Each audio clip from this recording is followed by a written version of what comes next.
Hello everyone. পয়লা বৈশাখের দিনে আমরা একটু বেরিয়ে পড়েছিলাম সন্ধেবেলা মন্দিরে। জানো তো, পয়লা বৈশাখের সকালে যাওয়ার সময় হয়নি, তাই সন্ধেবেলাতেই বার হয়ে গেলাম মন্দিরে। মন্দিরে যাচ্ছিলাম, দেখেছো তো কেমন সন্ধে হয়ে গিয়েছে, অন্ধকার অন্ধকার মতন হয়েছে। এদিকে ঈদের সব চারদিকে প্যান্ডেল হয়েছে। তারপরে নেমে পড়লাম, যাচ্ছিলাম শিবানীপীঠ মন্দিরে। নেমে বউ বলছিল, চলো বাবা একটু আইসক্রিম কিনে দাও। আমি বললাম আগে মন্দির থেকে ঘুরে আসি, চলো তারপরে আইসক্রিম কিনে দেব বলে যাচ্ছিলাম মন্দিরের দিকে। মন্দিরের গলিতে ঢুকতে দেখলাম প্রচুর লোক এসেছে, জানো তো। বছরের প্রথম দিন, সবাই বসে আছে মন্দিরের মধ্যে, কেউ যাচ্ছে, ঠাকুরের সামনেও খুব ভিড়, সবাই প্রণাম করছে, এইসব করছে, কেউ ধূপবাতি জ্বালাচ্ছে। এইদিকে আমিও চলে গেলাম যে এখানে প্রণাম করতে। দেখলাম প্রচণ্ড ভিড়, সবাই সামনে দাঁড়িয়ে ঠাকুরের প্রণাম করছে। বোবোর বাবা তো দাঁড়িয়ে একটু প্রণাম করে নিল, আর বোবো জানো তো গেলেই দুষ্টুমি করা শুরু করেছে। তারপরে আমি একটু প্রণাম করলাম, তারপরে ওকে বললাম একটু প্রণাম করে নাও। একটু প্রণাম করে নিয়ে তাড়াতাড়ি করে বাইরে বার হয়ে গেল। আমি প্রণাম করছিলাম, চারদিকে এত ভিড় যে একটু ভালো করে প্রণাম করব তাও পাচ্ছিলাম না। বার হয়ে একটু ঠাকুরের জন্য ঠাকুরের ছবি টবি তুললাম, মন্দিরের একটু ছবি টবি তুলছিলাম চারদিকে। মন্দিরটা আবার নতুন করে বেশ সাজিয়েছে, জানো তো, বেশ ভালোই লাগছিল। তারপরে প্রণাম টোনাম করে সেরে নিয়ে বাইরে চলে আসলাম। বউ এদিকে বলল, পাপা একটু জুতোটা পরিয়ে দাও। ও আর ওর পাপা ওকে জুতোটা পরিয়ে দিচ্ছিল। দিয়ে আমি বাইরের দিকে দাঁড়িয়েছিলাম। দেখলাম প্রচণ্ড ভিড়, ভিতরে সবাই বসে আছে, অনেক লোকজন। আমরা আর ওখানে বসলাম না, প্রণাম করেই বাইরে চলে আসলাম। তারপরে বাইরে এসে ওকে নিয়ে ওই কেকের দোকান কেকস অ্যান্ড বাইটে ঢুকে পড়লো। গিয়ে ও বলছে যে কী খাবে, ও বাবা বললো একটু কী খাবে বল। ও বললো আইসক্রিম খাবে।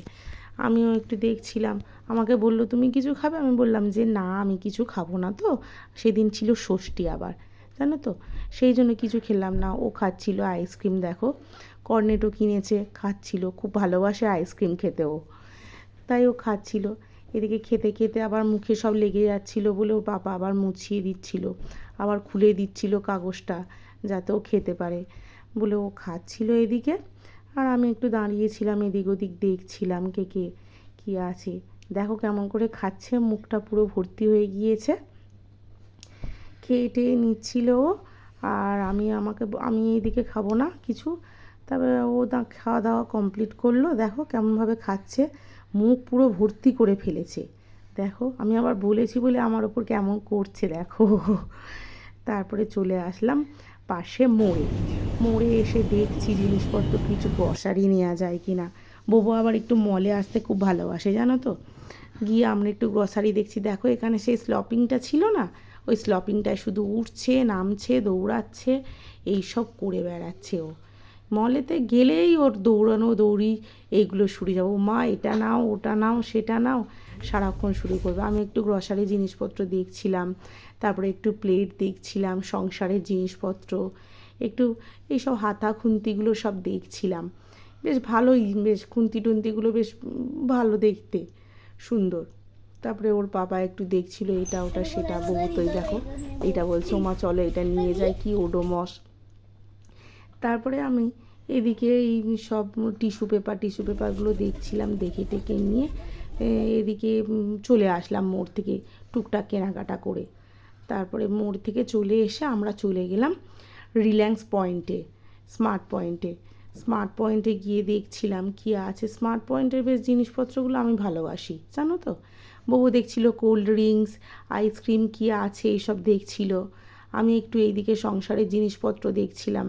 দুটো কাঁচের, জানো তো, এয়ারটাইট কন্টেনার খুব পছন্দ হয়েছে, তাই ওই এয়ারটাইট কন্টেনার দুটো নেব বলে বলছিলাম ওর বাবার কাছে। বলে ওইগুলো দেখলাম, দেখে টেকে এইদিকে চারদিকে দেখছিলাম গ্রসারি জিনিসপত্র কী নেওয়া যায় বলে নিয়ে ওইগুলো সব দুটো নিয়ে এয়ারটাইট কন্টেনার দেখো এই যে নিয়ে কিনে নিয়েছি বলে বাড়ি চলে আসলাম। যদি আপনাদের ভিডিওটা ভালো লাগে প্লিজ সাবস্ক্রাইব করে দেবেন ও ফলো করে দেবেন, শেয়ার করে দেবেন।